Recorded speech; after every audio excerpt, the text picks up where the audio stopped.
is proud to once again partner with the Garifuna Heritage Foundation in presenting a series of activities.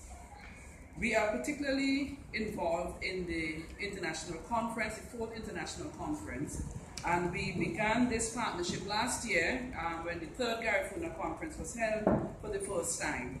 And when we were approached again for the 4th Garifuna conference, we thought, oh no, that's too soon, it's March, how could we do it?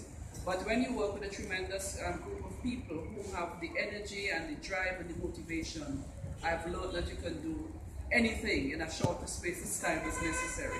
So we're very proud to once again be partnering with the foundation and of course with the partners such as the Ministry of Education and the Ministry of Culture. As we know, the Garifuna heritage, the Kalinago heritage, and of course our own African ancestry form the backbone of who we are as a people. And the university has really no choice but to be involved in a journey such as this as we try to educate our people and basically to have helpful sessions to claim what is ours. As Gloria rightly said, the Garifuna culture is ours. And help us to claim that and to claim the wonderful thing that has come out of that culture. That spirit of resistance, that spirit of independence, which I fear we really do have to work towards keeping that in our culture. So we really ought to look to the source of this. This is a heritage, as I continue to say, that we should claim as Vincentians. And these conferences are set up so that the young people especially will have a better understanding from whence we came, to quote my predecessor's famous radio program. Their conference will take place on the opening ceremony of the entire summit will take place on the 7th, the opening ceremony, and this will be at the Methodist Church Hall. We're very fortunate to have with us as keynote speaker Dr. Lennox Honeychurch, who himself comes out of the bowels of the UWI. He is currently a member of the Council of the Open Campus. He has been a resident tutor, and we know him mainly as a historian and I see an anthropologist, one of the people who really try to safeguard what is ours and to make sure that as Caribbean people we understand what we're about. He will be our keynote speaker on the evening of March the 7th. On the 8th and the 9th, of course, we have the 2 days of presentations.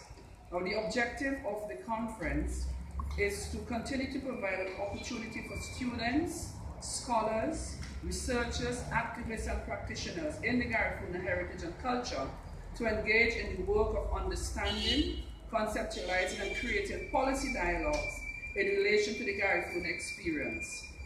We are hoping, of course, that we'll encourage teachers of history and the social sciences to come, and as many students as we expect. I know it is always a concern with how many students can be taken out of school, but I do believe that all of this is learning and real learning, and it's not everything that has to be learned in the classroom. But I know that that's a matter of policy and so on that we adhere to. But I really do believe that there's a lot of learning that takes place outside of the formal system.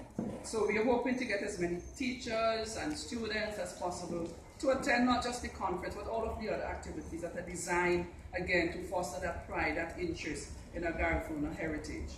Now, as Daki might have, Mr. Williams, sir, alluded to, the survival and the continued existence of the Garifuna heritage and culture in the historical context of attempted genocide, emotional trauma, and displacement continues to attract researchers. However, there is a continued imperative for more research, dialogue, discussion, information, and networking in this issue to inform creative decision-making grounded in the history and culture of resistance. Again, this is a theme that comes through the Garifuna culture all the time.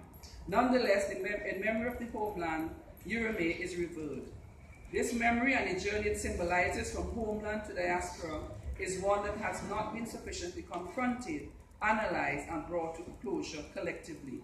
I know Mr. Williams talked about bringing scholars who have been studying in this area over the years, but we are also very proud at these conferences to make the path for our local researchers, our local historians, our people who are just by virtue of interest, whether you're a photographer, an artisan, to come and share what you've discovered about the Garifuna heritage so that we can all benefit, that we can all grow. So just to give you a little bit of what is coming in those 2 days, have in fact begun to design some panels. As you would expect, it is not all finalized as we're still waiting for responses from our call for papers to come in. We are going to be having the first presentation with the Vincentian experience, history and perspectives on or after exile. So we all know what the exile is. We're going to learn more about the exile and how, what's leading up to it, what has led up to it, and how we can better understand the impact of the exile on our Vincentian experience. I think a lot of times, a lot of us really do not really understand the impact of that exile on our own experience as Vincentians. We want to have on that same day a panel discussion on the visibility of the indigenous peoples, heritage and involvement of the youth. As I mentioned before, I think it is critical for those who are coming up, the young people, to have that sense of pride, that sense of dignity, that sense of being Vincentian. And I don't think you can really get that if you do not understand the heritage, the impact, the influence of the Garifuna people. And we're hoping to present this in a bit of a workshop model so that the young people can ask questions, share their own experiences, and go away, I hope, that much richer. On the second day, we are going to talk about the Amerindian experience, the history and migration and culture, and we will be talking in this session about the Arawaks, the Saboni, the Kaninago, and all those other indigenous peoples who came up from the Orinoco Basin and spread all through the Caribbean, and that in fact has given the Caribbean that flavor that we all are proud to say that we're Caribbean. We're going to be discussing that Amerindian experience, and the second discussion on that day would be the Garifuna diaspora experience. And again, Mr. Williams had spoken tongue-in-cheek about where is the diaspora, St. Vincent or out there.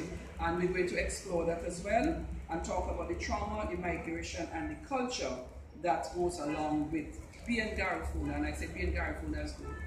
I want to say to you that we all are Garifuna. So I welcome the press to participate, to come to the conference, to come to the dancing, the village and all the other activities of the summit, so that we can all at the end of this summit say, well, this was something that I've learned so much from. And again, my pet phrase, take pride in being Vincentian. Thank you.